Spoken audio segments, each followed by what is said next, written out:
성경 보겠습니다. 요한계시록 21장 9절에서부터 11절 말씀 다 같이 한 목소리로 읽겠습니다. 일곱 대접을 가지고 마지막 일곱 재앙을 담은 일곱 천사 중 하나가 나와서 내게 말하여 이르되 이리 오라, 내가 신부 곧 어린 양의 아내를 내게 보이리라 하고 성령으로 나를 데리고 크고 높은 산으로 올라가 하나님께로부터 하늘에서 내려오는 거룩한 성 예루살렘을 보이니 하나님의 영광이 있어 그 성의 빛이 지극히 귀한 보석 같고 벽옥과 수정같이 맑더라. 아멘. 지난 시간에 우리는 하나님의 임재가 있는 영광스러운 새 예루살렘에 들어가는 하나님의 백성과 영광스러운 새 예루살렘에 들어가지 못한 영원한 멸망 가운데 처하는 자들이 어떤 자들인지를 우리가 살펴보았습니다. 사랑하는 여러분, 영원한 멸망 가운데 하나님의 진노 아래 놓일 사람들은 어떠한 사람들입니까? 성경 본문 21장 8절에 보니까 그러나 두려워하는 자들과 믿지 아니하는 자들과 흉악한 자들과 살인자들과 음행하는 자들과 점술가들과 우상 숭배자들과 거짓말하는 모든 자들은 불과 유황으로 타는 못에 던져지리니 이것이 둘째 사망이라 라고 말씀합니다. 그러므로 사랑하는 여러분, 영광스러운 하나님의 나라에 들어가지 못하는 이들의 정확한 특징을 8가지로 말합니다. 두려워하는 자들, 당시에 예수님을 믿음으로 인하여서 그 믿음과 생명을 맞바꿔야 했기 때문에 참으로 주를 믿는 것은 두려움이었죠.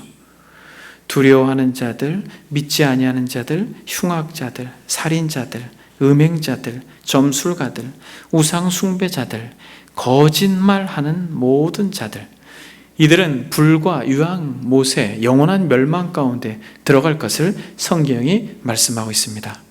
이들은 어떤 특징이 있냐면 거룩에 대한 사모함이 없고 빛 대신 그리스도에 대한 이 열망이 없는 자들인 것이에요. 그러므로 교회를 출입한다 할지라도 빛 대신 하나님과 거룩한 예수 그리스도 그분을 닮고 하는 마음이 없다면 우리는 진지하고 정직하게 생각해 보아야 할 것입니다. 과연 나는 빛의 나라, 영광스러운 나라, 새 예루살렘에 들어갈 수 있을까?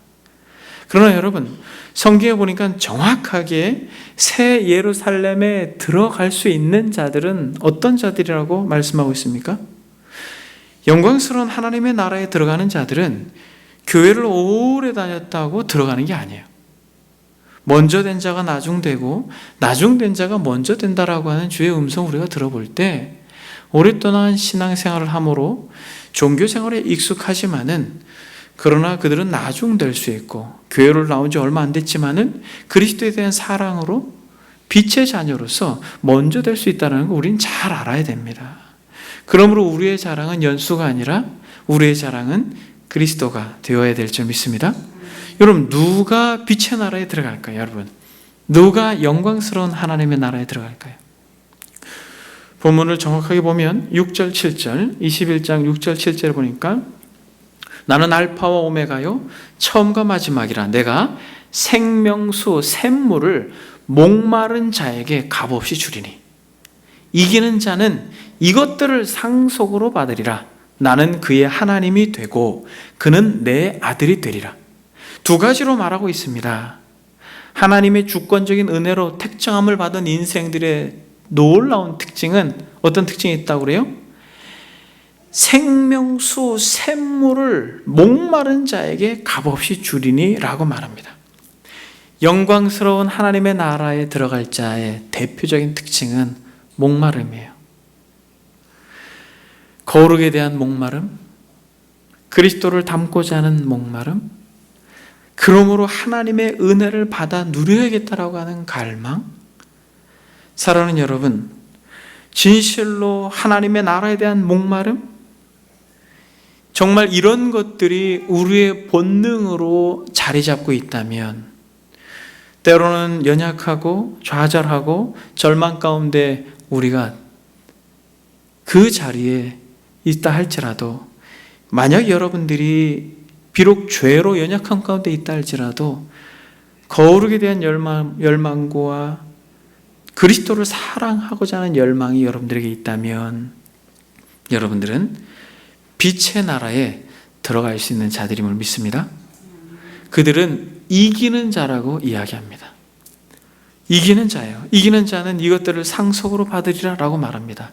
여기서 이긴다라고 하는 것은 이기고 있는 자가 아니라 이긴 자입니다. 성령께서 내주함으로 말미암아 끊임없이 거룩에 대한 갈망, 죄와 싸우고 거룩한 나라, 그 나라에 대한 소망함으로 있는, 그래서 늘 목마른 자들은 때로는 죄로 넘어졌다 할지라도 이기는 자입니다. 그 이기는 자들에게 하나님께서 뭐라고 말해요? 나는 너희 하나님 되고 너희는 내 백성이 되리라. 그래서 여러분, 이렇게 이기는 자로 이 땅을 살았던 구약의 위대한 인물이 있습니다. 누굽니까? 다윗은 이렇게 말합니다. 하나님이여, 사슴이 시냇물을 찾기에 갈급함같이 내 영혼이 주를 찾기에 갈급하나이다. 이 목마름으로 그가 비록 영광스러운 왕의 자리에 있었지만, 하나님 나의 유일한 왕이요, 나는 그의 종으로 끊임없이 그 나라에 대한 갈망으로 이 땅을 살았던 믿음의 선배를 우리는 보게 됩니다. 여러분, 신약 성경에는 바울이 그토록 목말라 했어요. 무엇을 목말라 했습니까? 영광스러운 나라를 목말라 했어요. 바울은 빌립보서에서 이렇게 말합니다. 내가 그들 사이에 끼었으니 차라리 세상을 떠나서 그리스도와 함께 있는 것이 훨씬 더 좋은 일이다. 그렇게 하고 싶으나 라고 말합니다. 무슨 말입니까? 바울은 감옥에 갇혔어요. 바울이 감옥에 갇힌 이유 때문에 바울을 시기하고 질투하던 복음 증거자들이 열심히 복음을 증거하는 거예요. 그 이유는 바울의 마음을 속상하게 하기 위해서. 그러나 바울이 뭐라고 말합니까? 살아도 주를 위하여 죽어도 주를 위하여 사나 죽으나 나는 주의 것이로다. 어찌하든지 그리스도의 이름이 존귀함을 받으면 된다라고 고백합니다. 그러면서 복음을 전하는 자들까지도 시기하고 질투하면서 어그러진 그 세상을 살아가는 본인의 현실이 너무 괴로워서 이렇게 말하는 거예요. 내가 그 둘 사이에 꼈다.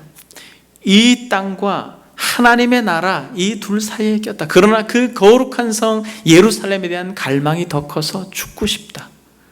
이것은 세상을 비관하고 염세주의자들 같은 우울증 환자의 고백이 아니에요. 열심히 최선을 다하여서 살았던 한 신앙인의 고백입니다. 이처럼 사랑하는 여러분, 저와 여러분들이 영광스러운 하나님의 나라에 대한 갈망과 그리스도와 같이 겸손하고 온유하고 그분처럼 진실하고자 하는 소망함으로 그러한 목마름이 있는 인생들은 구원을 확신하셔도 좋습니다. 왜냐하면 그 구원이 어디로부터 기인한 것이에요? 나는 알파와 오메가요, 처음과 마지막이라 라고 말씀하신 주권자 되시는 하나님으로부터 이 구원이 주어진 거기 때문에 저와 여러분들은 구원을 확신하셔도 좋습니다. 이 목마름이 있다면. 그러므로 우리는 지난 시간에 이렇게 마지막 때의 인생은 두 길로 나뉜다고 말씀을 드렸어요. 영생을 누리든지 영원한 멸망 가운데 불과 유황불에 영원토록 고통받든지. 그러면서 오늘 본문은 마치 이 새 예루살렘에 들어가는 문지기와 같이 사람들을 둘로 나누고 들어오지 못하게 하고 또 어떤 이들은 들어오게 하듯이 이 새 예루살렘의 영광스러움을 펼쳐내기에 앞서서 지난 시간에 우리가 이 두 길이 있다, 인생의 두 길이 있다라고 말씀을 드렸어요. 우리 주님께서 늘 말씀하셨던 것처럼 알곡과 가라지의 길이 있고 양과 염소의 길이 있는 것입니다. 저와 여러분들은 영생의 길에 들어선 자임을 믿습니다. 그러면 여러분, 우리는 진짜 성경 속에서 가장 영광스럽고 가장 복되고 가장 아름다운 성경 본문을 앞에 두고 있어요.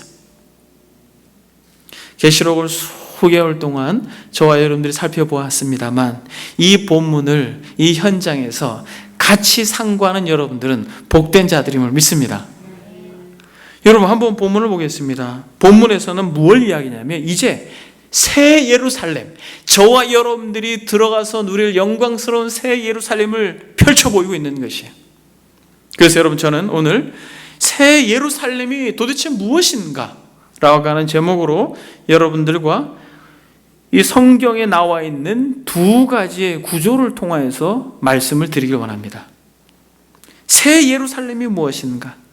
7 대접을 가지고 마지막 7 재앙을 담은 7 천사 중 하나가 나와 내게 말하여 이르되 이리 오라, 내가 신부 곧 어린 양의 아내를 내게 보이리라 하고 성령으로 나를 데리고 크고 높은 산으로 올라가 하나님께로부터 하늘에서 내려오는 거룩한 성 예루살렘을 보이니 하나님의 영광이 있어 그 성의 빛이 지극히 귀한 보석 같고 벽옥과 수정같이 맑더라. 그러면서 구체적으로 12절부터 이 22장 5절까지는 이 새 예루살렘의 영광스러움을 계속해서 서술해내고 있는 것이에요. 구체적으로 다음 시간에 우리가 영광스러운 새 예루살렘에 대해서 살펴보겠습니다만 오늘은 성경에 나타난 두 가지 구조를 통하여서 새 예루살렘이 무엇을 의미하는지를 살펴보기를 원합니다. 첫 번째 구조는 무엇이냐면 성경 전체에서 담아내고 있는 구조예요.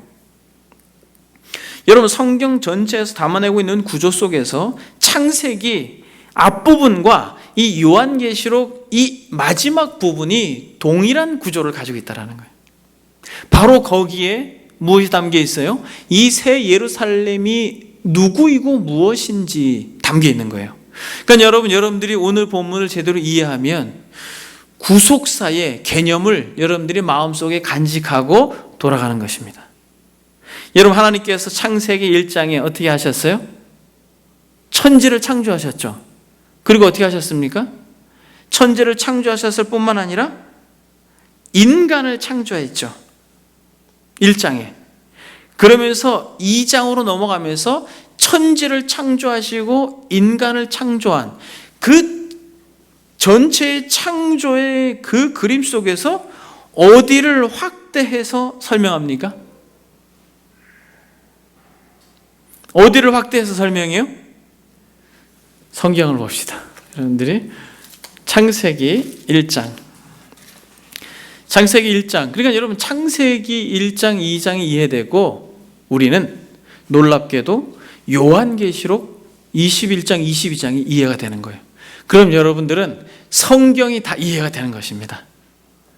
창세기 1장에 보게 되니까 태초에 하나님이 천지를 창조하시니라 라고 말하면서 천지를 창조하실 때 빛을 창조하시고 계속 천지를 창조하시면서 하나님이 인간을 창조하죠. 26절에 보니까 하나님이 이르시되 우리의 형상을 따라 우리의 모양대로 우리가 사람을 만들고 그들로 바다의 물고기라고 말하면서 하나님의 형상으로 지음받은 인간을 말씀하고 있습니다.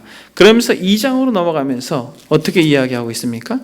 2장으로 넘어가면서 하나님께서 구체적으로 여호와께서 21절에 보니까 하나님이 아담을 깊이 잠들게 하시니 잠들매 그가 그 갈빗대 하나를 취하여 살로 대신 채우고 라고 말하면서 1장에는 천지 창조와 인간 창조를 전체적으로 그려내고 있으면서 2장으로 넘어가면서 하나님께서 에덴을 창조하시면서 그 에덴에 누구를 두신 것을?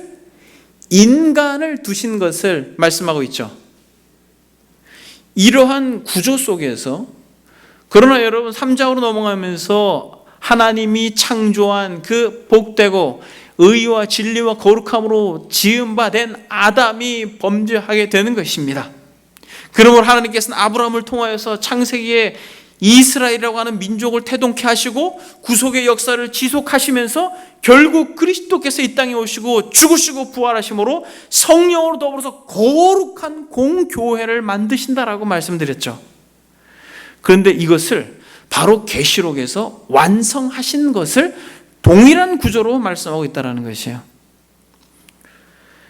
그러니까 여러분 하나님께서는 계시록 21장에 보게 되니까 또 내가 새 하늘과 새 땅을 보니 처음 하늘과 처음 땅이 없어졌고 바다도 다시 있지 않더라 라고 말하면서 천지 창조를 하고 인간을 창조했던 것처럼 하나님께서 새 하늘과 새 땅에 대하여 말씀하시면서 결국 2절에 보니까 또 내가 보니 거룩한 성 새 예루살렘이 하나님께로부터 하늘에서 내려오니 그 준비한 것이 신부가 남편을 위해 단장한 것 같더라 라고 말하면서 신부가 신랑 위에 단장한 것 같은 하늘로부터 내려오는 새 예루살렘, 그것을 확대 해석하면서 바로 21장 9절에서부터 22장 5절까지 마치 인간과 천지를 창조한 1장을 확대 해석해서 2장에서 에덴과 인간의 창조를 구체적으로 묘사한 것처럼 21장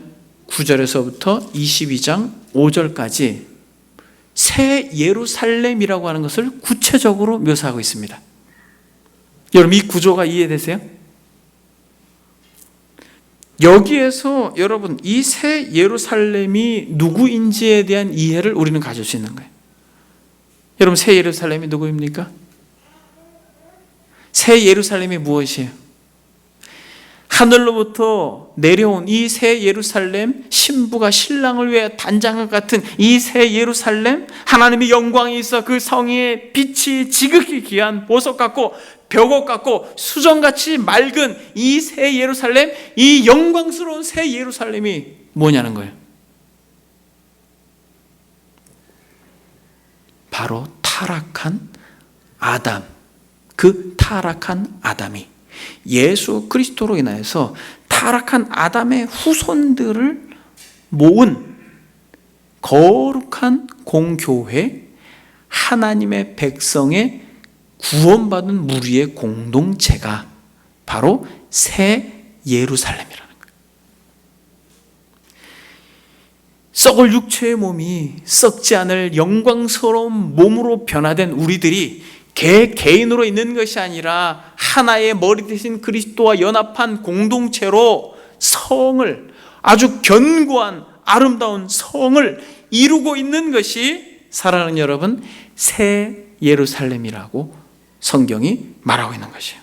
그러니까 타락한 인류로 인하여서 뒤틀린 이 땅을 하나님께서 어떻게 하셨다고요? 갱신하셨다고 말했죠. 놀라울 정도로 새로워져서 새 하늘과 새 땅이라고 말씀드렸습니다. 그리고 타락한 아담과 그의 후손들을 하나님께서 예수 그리스도의 죽으심과 대속의 은혜로 말미암아 성령을 통하여서 개인 한 사람 한 사람 불러 몸으로 하늘의 별처럼 바다의 모래와 같이 아브라함이 약속한 그 공동체를 하나님께서 바로 오늘 본문에 새 예루살렘이다 라고 말씀하고 있는 것입니다. 그래서 21장 2절에 보니까 내가 봄에 거룩한 성 새 예루살렘이 하나님께로부터 하늘에서 내려오니 그 준비한 것이 신부가 남편을 위해 단장한 것 같더라, 이렇게 이야기하고 있죠. 그러면서 9절 10절을 한번 보겠습니다. 7 대접을 가지고 마지막 7 재앙을 담은 7 천사 중 하나가 나와서 내게 말하 이르되 이리 오라, 내가 신부 곧 어린 양의 아내를 내게 보이리라. 성령으로 나를 데리고 크고 높은 산으로 올라가 하나님께로부터 하늘에서 내려오는 거룩한 성 예루살렘을 보이니 라고 말하는 것이에요. 그러니까 여러분, 계시록에서 말씀하고 있는 21장에 놀랍게 펼쳐내 보이고 있는 이 새하늘과 새 땅 가운데 그 성, 새 예루살렘은 무엇이냐는 거예요. 바로 예수 그리스도를 머리로 하여서 신부된 참으로 거듭난 신앙 공동체를 새 예루살렘이다 라고 말하는 것입니다. 그래서 여러분, 우리가 사도신경을 계속해서 살펴보면서 믿습니다 라고 말하는 크레도를 2번 하면서 성부 하나님을 믿습니다, 성자 예수님을 믿습니다, 그리고 성령을 믿습니다, 그리고 교회를 믿습니다 라고 말했죠. 그럴 때 이 교회라고 하는 게 눈에 보이는 가시적인 교회를 믿는다는 게 아니라 하나님께서 눈에 보이는 가시적인 교회를 통하여서 눈에 보이지 않는 영광스러운 하나님의 교회를 지금도 모으고 새 예루살렘을 지금도 빚어가고 하나님께서 그 성을 지금도 짓고 계시는 걸 내가 믿습니다. 이 교회가 있는 이유는 그 영광스러운 새 예루살렘을 지으시고 계신 하나님의 그 나라의 구성원들을 모으시기 위하여서 이 지상에 가시적인 교회를 두셨다라고 하는 걸 우리가 믿는다라고 하는 것이 바로 우리의 신앙의 고백이라고 말씀을 드렸습니다. 여러분, 우리는 이 영광스러운 새 예루살렘을 믿는 것이 저와 여러분들이 그 예루살렘의 구성원으로 하나님을 담을 것입니다. 그래서 다음 시간에 구체적으로 살펴보겠지만은 하나님을 담을 것이에요. 그래서 성경에 보게 되면 솔로몬이 일찍이 아가서에서 신부라고 하는 존재를 성으로 비유해서 노래한 바 있습니다. 아가서 6장에 보게 되면 내 사랑아 너는 디르사같이 어여쁘고 예루살렘같이 곱고 깃발을 세운 군대같이 당당하구나 라고 말합니다. 디르사도 도성이고 예루살렘도 도성이에요. 그러니까 디르사라고 하는 이 성을 어여쁘다고 말하고 예루살렘같이 곱다라고 말하는 것입니다. 디르사라고 하는 것은 예루살렘과 같이 아주 유명한 도성이었어요. 솔로몬이 죽고 이스라엘이 남북으로 갈라지면서 북이스라엘의 수도로 정해진 데가 디르사예요. 고고학자들이 이 디르사를 발굴했을 때는 감람나무가 무성하고 참 아름다운 고산지대였다고 합니다. 그래서 디르사라고 하는 이름의 뜻이 즐거움이라고 하는 거예요. 마찬가지로 예루살렘 성은 너무나 잘 알고 있는 성이죠. 그 성에는 무엇이 있습니까? 성전이 있죠. 그 성에 또 무엇이 있어요? 다윗 이후에 왕궁이 있는 그 도성이 예루살렘이에요. 그러니까 일찍이 솔로몬이 드르사와 같은 그리고 예루살렘과 같은 도성을 여인과 비교해서 자신의 여인 비교해서 이렇게 이야기하는 것이에요. 내 사랑아 너는 디르사같이 어여쁘고 예루살렘같이 곱고 깃발을 세운 군대같이 당당하구나 라고 말합니다. 어여쁨을 무엇과 같이? 디르사와 같이. 고음을 무엇과 같이? 예루살렘과 같이. 그러니까 여러분 일찍이 솔로몬도 이 자신의 여인 사랑하는 아내를 무엇으로? 성으로 이렇게 이야기했다라는 것이에요. 바울도 그의 서신서에서 성도의 연합, 즉 머리 대신 그리스도로 말미암아 우리가 한 몸이 되었다라고 말하는 이 성도의 연합을 성으로 묘사한 바 있습니다. 에베소서 2장 20절에 보면 너희는 사도들과 선지자들 터 위에 세우심을 입은 자라 그리스도 예수께서 친히 모퉁이 돌이 되셨느니라. 그 안에서 건물마다 서로 연결하여 주 안에서 성전이 되어가고 너희도 성령 안에서 하나님이 거할 처소가 되기 위하여 그리스도 예수 안에서 함께 만들어져 간다라고 말합니다. 함께 지어져 간다라고 말해요. 그러니까 예수 그리스도 안에서 우리가 성전이 되어가는 것이에요. 이것이 사도 바울이 말하고 있는 새 예루살렘 거룩한 성을 하나님께서 빚어가고 있다라고 하는 것을 이렇게 묘사하는 것입니다. 베드로 사도도 역시 성도의 연합을 건물로 이야기합니다. 베드로전서 2장에 보게 되면 너희도 산돌같이 신령한 집으로 세워지고 예수 그리스도로 말미암아 하나님이 기쁘게 받으실 신령한 제사를 드릴 거룩한 제사장이 될지어다 이렇게 이야기합니다. 그러니까 바울도 그렇고 베드로도 그렇고 솔로몬도 그렇고 이 땅을 살아가는 참된 성도들이 궁극적으로 무엇으로 묘사되고 있는 거예요? 새 예루살렘으로 묘사되고 있는 것입니다. 새롭게 지어질 하나님의 도성으로 묘사되고 있는 것입니다. 이 땅을 살아가는 참된 성도들, 이 땅을 살면서 눈물 골짜기를 지나지만은 사랑하는 여러분, 그 눈물 골짜기를 다 지나고 죽음의 강을 건넜을 때에 놀랍게도 그리스도와 연합된 자들은 새 예루살렘으로 놀랍게 오늘 본문에서 말씀하고 있는 것처럼 하나님의 영광이 깃들고 그 성의 빛이 지극히 귀한 보석 같고 벽옥 같고 수정같이 밝다라고 말하면서 구구절절히 놀랍게도 그 성의 아름다움을 묘사하고 있습니다. 여러분, 현대 교회들이 세상에 손가락질을 받고 있습니다만, 그러나 사랑하는 여러분, 우린 놀라게 될 거예요. 교회가 얼마나 영광스러운지, 교회가 얼마나 거룩하고 복된지, 하나님께서 지금 눈에 보이지 않는 비가시적인 교회를 빚어가시는데 이것이 얼마나 빛나고 찬란하고 영광스러울지 여러분, 우리는 그것을 기대하고 소망해도 좋습니다.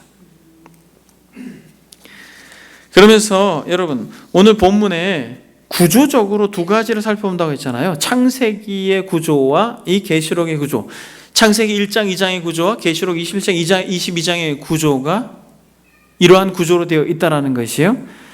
천지를 창조하시고 인간을 창조하신 그분이 인간 창조를 에덴과 함께 묘사함으로써 타락한 인류를 회복하시는, 새하늘과 새 땅을 다시 회복하시면서 아담과 같이 타락한 전 인류를 새롭게 빚어내므로 새 예루살렘이 됐다라고 하는 구조를 창세기와 계시록이 담아내고 있습니다. 여러분, 이해되시죠? 여러분, 그러면 이제 정말 중요한 구조를 여러분들에게 말씀을 드리는 거예요. 계시록을 학자들이 너무 많이 연구해가지고 구조가 다양합니다. 구조가 너무 다양해요. 이렇게 이야기하는 분, 저렇게 이야기하는 분 다양해요. 그러나 저는 성경에 근거해서 개혁자들이 보편적으로 이 단어를 가지고 이렇게 구분합니다라고 말하면서 말씀드린 것을 오늘 또 마지막으로 하는 것이죠. 여러분, 지금까지는 여러분들이 정리가 안 됐더라도 오늘 정리하면 여러분들이 계시록을 다 이해하는 놀라운 복을 받을 것입니다. 여러분, 이 계시록은 어떻게 구성되어 있다고 말씀드렸습니까? 서론, 본론, 결론으로 구성되어 있다라고 말씀을 드렸고, 이 본론에는 네 가지의 대칭 구조를 이루고 있다라고 말씀드렸어요. 그런데 이 네 가지로, 네 부분으로 구분이 되어 있는데 이 구분을 어떻게 나누느냐? 바로 성령에 이끌리어 성령으로 라고 하는 엔푸뉴마티라고 하는 이 헬라어 원어가 동일하게 있다는 거예요. 한글 성경은 조금씩 다릅니다. 그러나 원어는 동일하게 되어 있어요. 성령 안에서 라고 이렇게 되어 있습니다. 이 구조 속에서 어떤 이해를 가질 수 있냐면, 성경을 한번 찾아보겠습니다. 여러분, 이제 한번 집중해서 잘 들어보십시오. 이걸 제가 4번은 거듭 반복했습니다만 처음 들으시는 분이 있다 할지라도 성령께서 지혜를 주셔서 계시록이 깨닫는 은혜가 있기를 소망합니다. 여러분, 서론은 1장 1절부터 서론이겠죠. 예수 그리스도의 계시라라고 말하면서 반모섬에서 유배를 간 요한이 이 계시를 받아서 써내려가고 있는 것이에요. 그러면서 은혜와 평강이 너에게 있기를 원한다라고 하면서 서론을 쓰죠. 그러면서 본론으로 들어가는데 10절에 보니까 주의 날에 내가 성령에 감동되어, 이 표현이라는 거예요. In the Spirit, 성령에 감동되어 라고 하는 것이죠. 그러면서 여러분, 이 본문을 중심으로 해서 두 번째 성령에 감동되어 라고 하는 말이 4장 2절에 나와요. 내가 곧 성령에 감동되어 라고 되어 있죠. 그렇죠? 4장 2절에. 그러니까 이 사이에 무슨 내용이냐는 거예요. 이게 첫 번째 단락이라는 거예요, 여러분. 서론, 본론, 결론으로 구분되어 있고 이 본론의 4개의 단락으로 구분되어 있는데 이 첫 번째 단락에 무슨 말이 있는 것이에요? 놀랍게도 그리스도를 묘사하면서 이 그리스도가 통치하고 있는 이 지상교회를 이 첫 번째 단락에서 말하고 있어요. 에베소 교회, 서머나 교회, 버가모 교회, 빌라델비아 교회, 라오디 4대 교회, 이렇게 쭉쭉, 그렇죠? 초대교회의 상황들을 이야기하면서 이기는 자에게는 이러한 은혜를 주겠다라고 말하면서 귀 있는 자는 성령의 교회에게 하신 음성을 들을지어다라고 하는 이 땅의 지상교회를 첫 번째 단락에서 이야기합니다. 그럼 여러분 보겠습니다. 4장 2절 내가 곧 성령에 감동되어 라고 하는 말에 이어서 이제 어디까지 넘어가냐면 17장으로 확 넘어가요. 여러분, 이 표현이 이 17장에 있어요. 17장 3절에 있습니다. 곧 성령으로 나를 데리고 광야로 가니라 라고 말합니다. 그렇죠. 근데 이 17장 3절에서 말하는 성령으로 나를 데리고 광야로 가니라 라고 말하면서 내가 보니 여자가 붉은 빛 짐승을 탔는데 라고 말하는 요까지, 그러니까 4장 2절에서부터 여기까지 무슨 내용이에요? 사이사이에 7장 14장 뭐 이런 부분에 하나님의 영광스러운 새 이 예루살렘, 즉 천상의 예배를 묘사해요. 그 사이사이에. 그런데 전체적인 흐름 속에서는 이 두 번째 단락이죠. 그러니까 이 두 번째 단락에는 무엇이 있냐면 인재앙, 나팔재앙, 대접재앙을 계속해서 서술해냅니다. 그러니까 하나님께서 이 땅 가운데 점진적으로 부으시는 진노, 재앙을 담아내고 있어요. 이게 두 번째 단락입니다. 이해되셨죠? 그러면서 이제 세 번째, 이 17장 3절에서부터 바로 오늘 본문 나와 있는 이 21장 10절까지 요 사이인 거죠. 그러니까 요 사이에는 무엇이 있냐? 다양한 많은 것들이 있지만 결정적으로 여기서 말하고 있는 핵심은 뭐냐면 바로 17장 3절 한번 보겠습니다. 곧 성령으로 나를 데리고 광야로 가니라. 내가 보니 여자가 붉은 빛 짐승을 탔는데 그 짐승의 몸에 하나님을 모독하는 이름이 가득하고 7머리와 10뿔이 있다라고 말하면서 음녀와 바벨론 그리고 사단에 대하여서 심판을 노골적으로 이야기해요. 그러니까 여러분 이 8절을 보겠습니다. 내가 본 짐승은 전에 있었다가 지금은 없으나 장차 무적행으로부터 올라와 뭐하리라? 멸망하리라. 그렇게 이야기하고 있죠. 11절 전에 있었다가 지금 없어진 짐승은 8째 왕인이 7 중에 속한 자라 그가 뭐하리라? 멸망하리라. 이렇게 이야기하고 있죠. 그렇죠? 18장으로 넘어가겠습니다. 대주제가 바벨론의 패망이에요. 그럼 한번 보겠습니다. 18장 2절 같이 한번 읽어보겠습니다. 시작. 힘찬 음성으로 외쳐 이르되 무너졌도다 무너졌도다 큰 성 바벨론이여 귀신의 처소와 각종 더러운 영에 모이는 곳과 각종 더럽고 가증한 새들이 모이는 곳이 되었도다 라고 말하면서 바벨론의 멸망을 이야기하고 있는데 이 바벨론의 멸망이 어떻게 멸망한 것이에요? 18장 10절에 보니까 그의 고통은 무서워 멀리 서서 이르되 화 있도다 큰 성 견고한 성 바벨론이 한 시간에 내 심판이 이르렀다 이렇게 이야기합니다. 그렇죠? 그러니까 여러분 지금 두 번째 단락 인재앙, 나팔재앙, 대접재앙이라고 하는 이 대장 속에서 역사의 점진적인 하나님의 진노를 부으심으로 말미암아 바벨론의 멸망의 점진성을 이야기하지만은 바로 세 번째 단락에서는 하나님께서 졸지에 바벨론을 무너뜨리는 바벨론 성을 졸지에 무너뜨리는 사건을 기록하고 있다는 것이에요. 바벨론 성이 완전히 졸지에 망해버린 것입니다. 그러니까 여러분 18장 한번 보겠습니다. 18장 19절에 한번 보겠습니다. 티끌을 자기 머리에 뿌리고 울며 애통하여 외쳐 이르되 화 있도다 이 큰 성이여 바다에서 배부리는 모든 자들이 너희 보배로운 상품으로 치부했더니 한 시간에 그냥 졸지에 망해버렸다는 거예요. 예수 그리스도의 이 도래로 인하여서 바벨론 성, 그 화려한 바벨론 성, 그 음녀, 그 화려한 성이 그냥 순간 망해버리는 것이요. 그리고 나서 네 번째 성령으로 이끌려라고 말하는 게 바로 오늘 본문 이 21장 10절이라는 거예요. 그러면서 새 예루살렘 이야기를 하고 있는 것입니다. 그리고 바로 22장 6절에서부터 이 계시록은 결론에 이르게 됩니다. 그러니까 여러분 이제 구조를 한번 볼게요. 첫 번째 구조는 뭐예요? 에베소, 서모나, 버가모, 빌라델비아 이 땅에 비록 그리스도께서 통치하는 교회지만은 이 땅의 교회로 핍박받고 고통받고 끝까지 견디는 자에게 내가 생명의 면류관을 주겠다라고 하는 이 땅의 지상의 이 핍박받는 교회를 계시록이 서술해내고 있어요. 그런데 이기는 자들, 견디는 자들, 그 나라를 목말라 하는 자들, 그들에게 내가 생명의 면류관을 주겠다.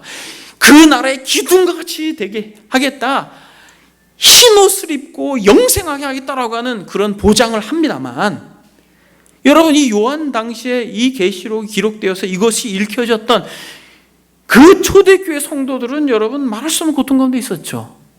그러면서 공감하는 거예요. 그러면서 두 번째 부분으로 가면서 하나님께서 인재앙, 나팔재앙, 대접재앙으로 하나님을 모르는, 경외하지 않는 이들을 점진적으로 멸망시키지만은 그 멸망시키는 군대에 하나님의 그 나라의 천상의 예배를 묘사해요. 그럼에도 불구하고 이 땅에 영광이 무너질 것이다라고 하는 점진성을 보이다가 세 번째 단락에서 화려해 보였던 이 성이 어떻게 이렇게 순식간에 망하는지를 묘사해요. 그리스도의 도래로 인해서. 그래서 오늘 본문은 첫 번째 묘사됐던 성 예루살렘, 이 땅의 성도들이 얼마나 영광스럽게 그 나라에서 하나님의 영광 가운데 있는지를 묘사하는 게 바로 네 번째 단락이라는 거예요. 그래서 여러분, 그 극한 고통 가운데 이 계시록을 읽었던 사람들이, 아, 우린 그래 이렇게 고통 가운데 있어. 그러나 점진적으로 세상은 망하고 졸지에 망하고 그리스도의 도래로 인하여 우리가 하늘로부터 내려와 새 예루살렘과 같이 신부가 신랑을 위하여 단장과 같은 영광스럽게 빛나는 그 교회로, 거룩한 교회로 그 나라에서 영생할 거야 라고 하는 메시지로 계시록은 마무리하면서 아멘, 주 예수여 어서 오시옵소서.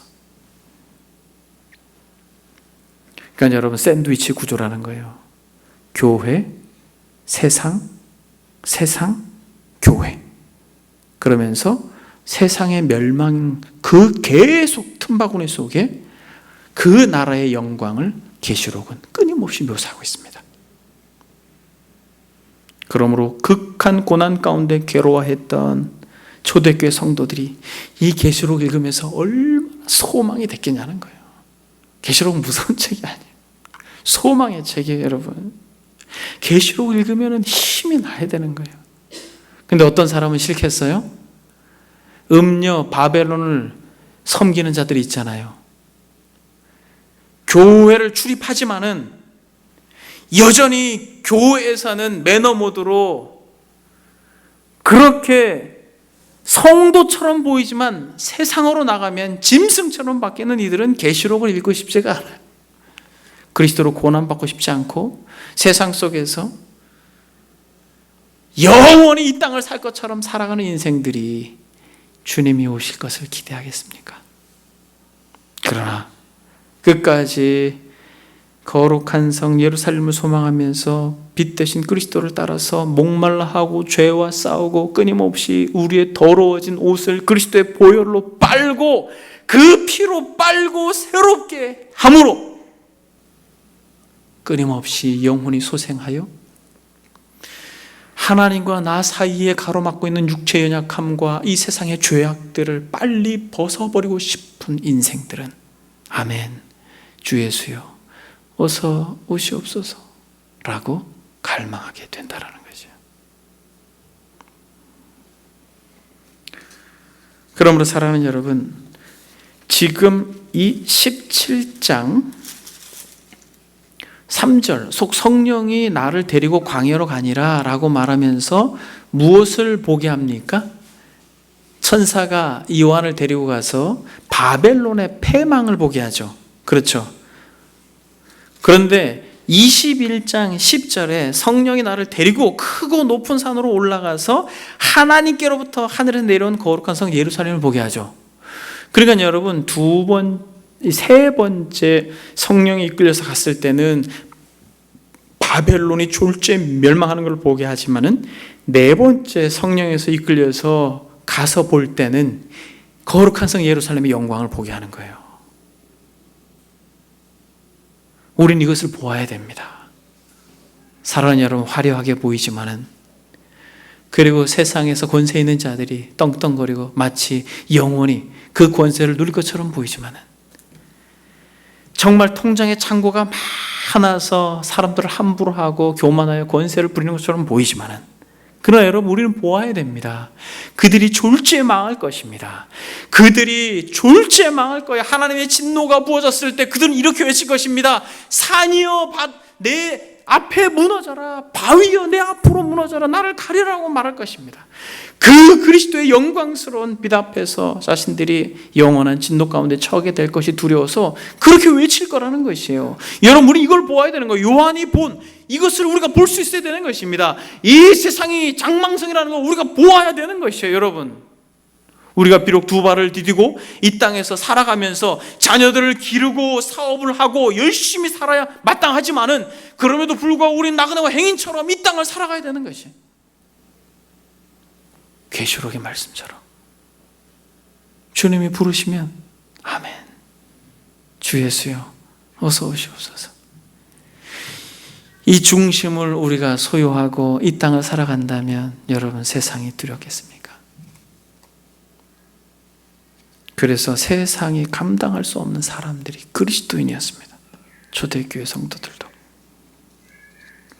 그래서 오늘 본문에 보니까 성령에 이끌려서 높이 올라가서 봤어요. 그러니까 여러분 어때요? 하늘에서 내려오는 거룩한 성 예루살렘이 보이는데, 다음 시간에 구구절절 우리가 살펴보겠습니다만 11절에 하나님의 영광이 있어 그 성의 빛이 지극히 귀한 보석 같고 벽옥 같고 수정같이 맑더라. 할렐루야.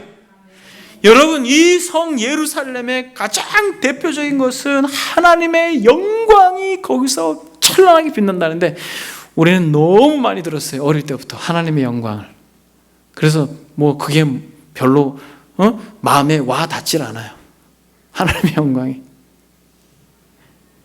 근데 여러분, 모르니까 안 하다는 거예요. 여러분, 모르니까 안 하다는 거예요. 여러분, 조금이라도 그 거룩한 하나님의 영광을 맛본 사람은 그 영광으로 가득할 새 예루살렘에 대하여 가슴이 뛰는 거예요. 성전에서 이사야가 하나님의 영광을 보자 바로 넓적 엎드려서 화로다 나여 망하게 되었도다. 그 거룩한 영광 앞에 거룩하다 거룩하다 거룩하다 만군의 주 여호와라고 하는 그 천사들이 헌하는 것 가운데 하나님의 영광을 조금 맛보았을 때 감히 고개를 들지 못해요. 나는 입술이 부정한 자입니다 라고 말하면서 선지자가. 근데 여러분, 우리는 썩을 몸이 썩지 않을 몸으로 우리의 몸이 부활할 때, 여러분 걱정하지 마십시오. 우리의 몸이 성전이 돼서 그 한복판에 하나님의 영이 영광스럽게 머무는 것입니다. 그래서 여러분, 다음 시간에 살펴보겠지만은 그 나라에는 성전이 없어요. 우리가 성전이기 때문에 그래요. 여러분, 이사야는 이 영광을 일찍이 알아서 이사야 60장에 보면 여러분 잘 아는 본문입니다. 일어나라 빛을 발하라 이는 내 빛이 이르렀고 여호와의 영광이 내 위에 임하였으니 보라 어두움이 땅을 덮을 것이며 캄캄함이 만민을 가리우리나 오직 여호와께서 내 위에 임하실 것이며 그의 영광이 내 위에 나타나리라. 나라들은 내 빛으로 왕들은 비치는 내 광명으로 나오리라고 말할 때 보십시오. 하나님을 몰랐던 그러나 이 땅에서 영광을 마음껏 누렸던 자들은 그 빛 앞에 감히 얼굴을 들지 못하고 본능적으로 영벌을 받아 마땅할 자라고 하는 것을 그들이 인식하겠습니다만, 그러나 비록 이 땅에서 때로는 초대교회는 정말 찌질이같이 살았잖아요. 제가 갑바도기에 가가지고 그 땅굴, 그 모래를 파가지고 들어가서 만든 그 땅굴에 들어가가지고 다 일일이 가가지고 설명을 들었어요. 여기가 화장실이었을 겁니다. 여기에서 그래도 짐승들을 길렀을 거예요. 여러분 놀랍잖아요. 땅 속에 들어가가지고 그 일들을 다 했다라는 거예요. 정말 거지같이 찌질이처럼 그렇게 살았을 사람들 생각하니까 여러분 이렇게 가슴이 먹먹해지더라고요. 그러나 여러분, 일어나라 빛을 발하라 내 빛이 이르렀고 여호와의 영광이 내 위에 임하였으니 보라 어두움이 땅을 덮을 것이요. 이 땅, 바벨론 땅, 그렇게 영원히 살 것 같았던 이 땅의 사람들의 눈을 확 가릴까? 캄캄함이 만민을 가리우리니와 오직 여호와께서 내 위에 임하실 것이라. 그의 영광이 내 위에 나타나니 나라들은 내 빛으로 왕들은 비치는 내 광명으로 나오리라. 여러분 상상만 해도 기분이 좋지 않아요? 저는 말씀을 준비하는데 그냥 계속 기분이 좋더라고요. 여러분 지금 얼마나 교회가 세상에서 천덕꾸러기가 됐습니까? 천덕꾸러기. 그러나 여러분 보셔야 됩니다. 거룩한 성 예루살렘의 영광을 보셔야 돼요. 어깨를 펴십시오 여러분. 당당하게.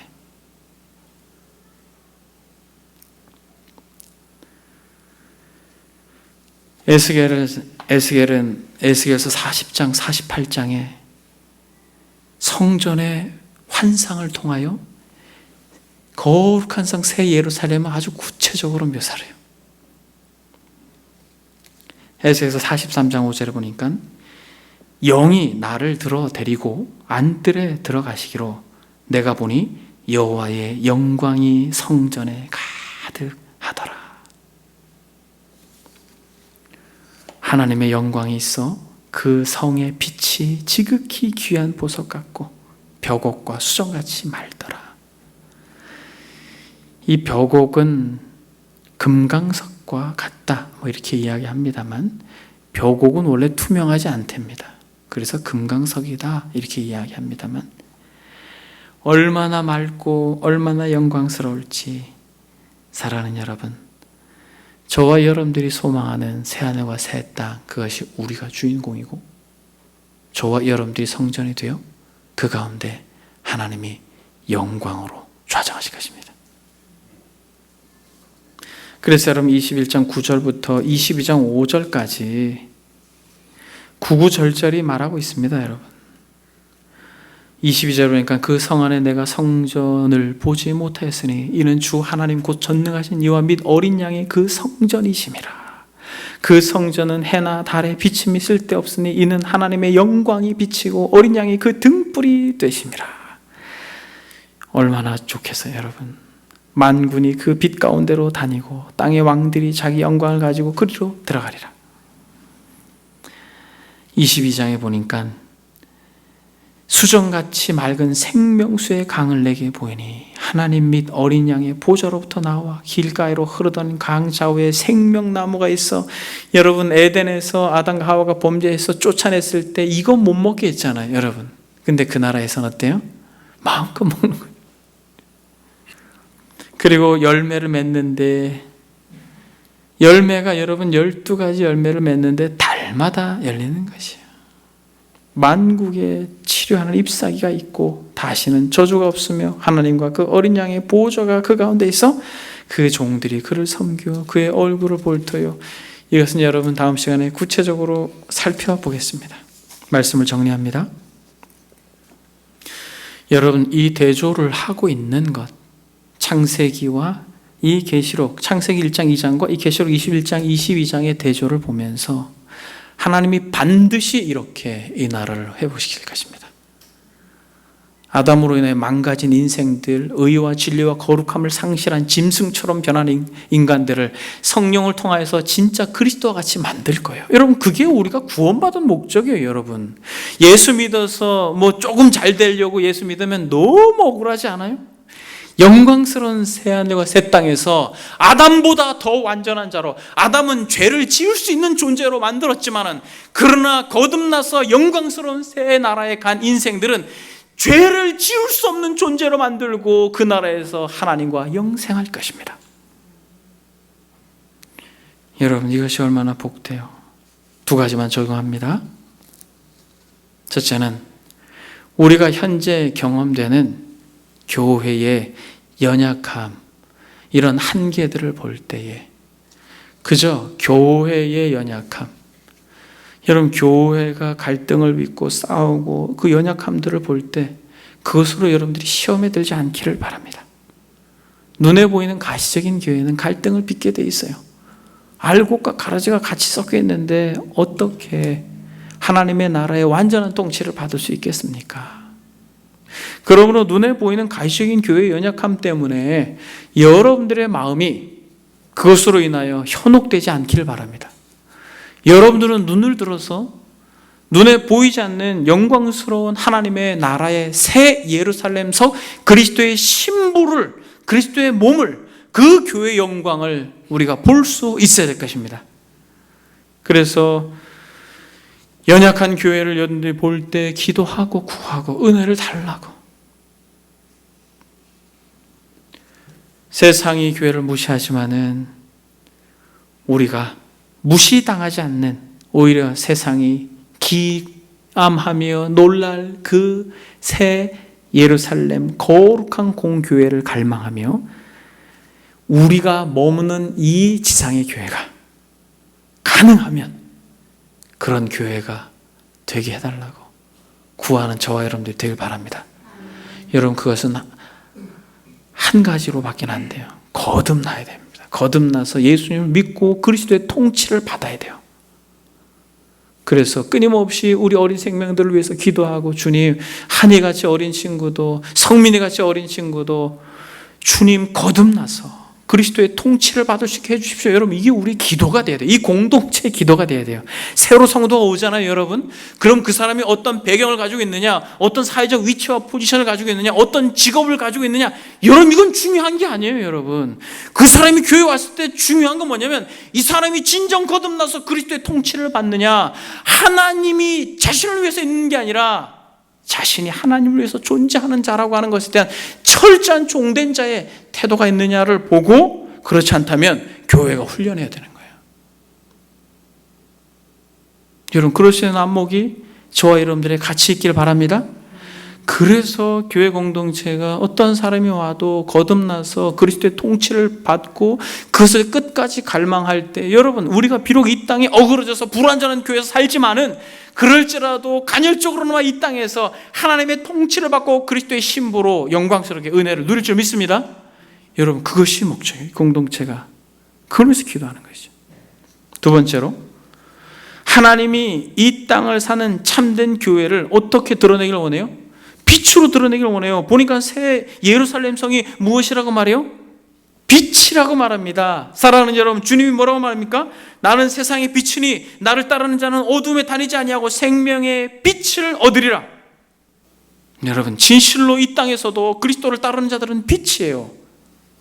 빛이 될 것이다라고 말하지 않습니다. 저와 여러분들이 예수님을 주로 고백하는 순간 여러분들은 빛이에요. 빛, 그냥 빛이에요. 존재 자체가 빛입니다. 빛이 돼야 되는 게 아니에요. 우리는 빛입니다. 여러분들이 있는 곳이면 어둠이 밝아져야 되고, 여러분들이 있는 곳이면 썩어진 것이, 그 부패가 멈춰야 되는 거지. 너희가 전에는 어둠이더니 이제는 주 안에서 빛이라.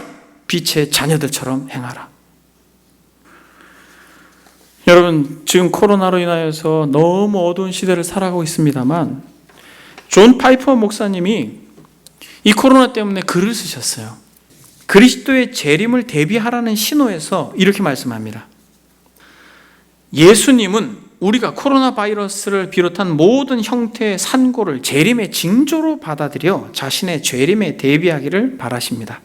그분은 너희도 준비하고 있으라, 생각하지 않은 때에 인자가 오리라 라고 말씀하셨습니다.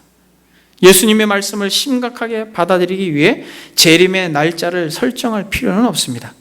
예수님이 하신 말씀은 오해 여지가 없습니다. 주의하라, 깨어있으라, 그때가 언제인지 알지 못함이라. 집주인이 언제 오는지 너희는 알지 못함이라. 깨어있으라, 내가 너희에게 하는 이 말은 모든 사람들에게 하는 말이니라. 메시지는 분명합니다. 깨어있으라, 깨어있으라, 깨어있으라. 자연세계의 산고는 이 메시지를 전하는데 그 목적이 있습니다. 그러나 깨어있지 않는 사람들이 얼마나 많은지 모릅니다. 그들은 정신없이 분주하게 활동하지만 예수 그리스도의 재림에 대해서는 아무런 관심이 없습니다. 참으로 위험천만한 일이 아닐 수 없습니다. 코로나 바이러스는 깨어 준비하는 자비로운 기상신호입니다. 코로나 바이러스는 깨어 준비하라는 자비로운 기상신호입니다 라고 말합니다. 그러면서 이분이 이걸 더 붙입니다. 준비하는 방법, 예수 그리스도께 나와 죄 사함을 받고 빛 가운데 행하는 것입니다. 그렇게 하면 바울이 말한 빛의 아들들 가운데 속하게 될 것입니다. 그는 이렇게 말합니다. 형제들아, 너희는 어둠에 있지 아니하며 그 날이 도둑같이 너희에게 임하지 못하리니 너희는 다 빛의 아들들이라. 그러므로 오직 깨어 정신을 차릴지라. 하나님이 우리를 세우심은 노하심에 이르게 하심이 아니요 오직 우리 주 예수 그리스도로 말미암아 구원을 받게 하심이라. 예수께서 우리를 위하여 죽으사 우리로 하여금 깨어있든지 자든지 자기와 함께 살게 하려 하셨느니라. 사랑하는 여러분, 깨어있으라고 말합니다. 코로나 바이러스로 인하여서 우리가 자각해야 될 것은 말세가 다가왔고 주님의 재림이 곧 임박했다라고 하는 것을 알고 깨어있어야 된다는 거예요. 깨어있는 것에 대한 분명한 내용 뭐예요? 빛 가운데 행하라는 거예요. 예수 그리스도 그분으로 인해 죄 사함 받은 것이 분명하다면 빛 가운데 행하라는 거예요. 여러분, 어둠의 일을 접으십시오. 은밀하게 혼자 있을 때, 또 교회가 아니라 사회 한복판에서 여러분들이 너무나도 쉽게 넘어지고 있는 그 어둠 가운데 머물러 있지 말고 나오셔서 빛 가운데 행하라고 말합니다. 그러면서 빛의 아들들 가운데 속하라고 이야기합니다. 사랑하는 여러분, 너희는 전에는 어둠이더니 이제는 주 안에서 빛이라. 빛의 자녀들처럼 행하라. 여러분들이 개개인이 교회고 결국 우리가 새 예루살렘이 될 것이고 이 땅에서 빛을 발하는 이들이 결국 그 나라에서 영광스러운 빛으로 드러날 것입니다. 그러므로 사랑하는 여러분, 결단하십시오. 바울이 말하고 있는 것처럼 너희는 전에는 어두움이더니 이제는 주 안에서 빛이라. 빛의 자녀들 행하라. 사랑하는 여러분, 빛의 자녀들처럼 행함으로 이 땅에서도 새 예루살렘처럼, 그리고 그 나라에서도 새 예루살렘처럼 영광스러운 하나님과 영생을 누리는 저와 여러분들이 되기를 소망합니다. 아멘. 기도하겠습니다. 여러분, 기도하실 때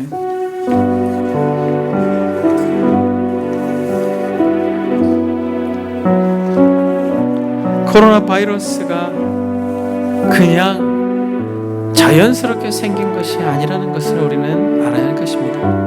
끔찍한 도덕적 현실을 그림처럼 보여주면서 그리스도의 재림을 대비하라고 하는 신호라고 하는 것을 우리가 알 때, 주님, 우리에게 근신할 수 있는 마음을 주십시오. 불평과 원망을 접고 주 안에서 빛이라, 빛의 자녀들처럼 행하라 라고 하는 이 주의 음성을 듣고 여러분들이 들은 말씀을 생각하면서 하나님 앞에 회개하고, 뿐만 아니라 정말 한국 교회에 불쌍히 여겨달라고, 리더십의 교체로 인하여서 정말 어그러지고 어두워진 이 교회의 이 비참한 현실을 조금 불쌍히 여겨달라고, 그리고 코로나로 인해서 고통받는 이들을 위해서 기도하고, 이 호미실 지역에 죽어가는 이들을 위해서 기도하고, 우리의 자녀들의 거듭남을 위해서도 기도하고, 여러분 정말 기도의 무수히 많은 제목들을 다 기도하고 여러분들의 개인 기도를 하나님 앞에 드리겠습니다. 기도합니다. 너희가 전에는 어두움이더니 이제는 주 안에서 빛이라. 빛의 자녀들처럼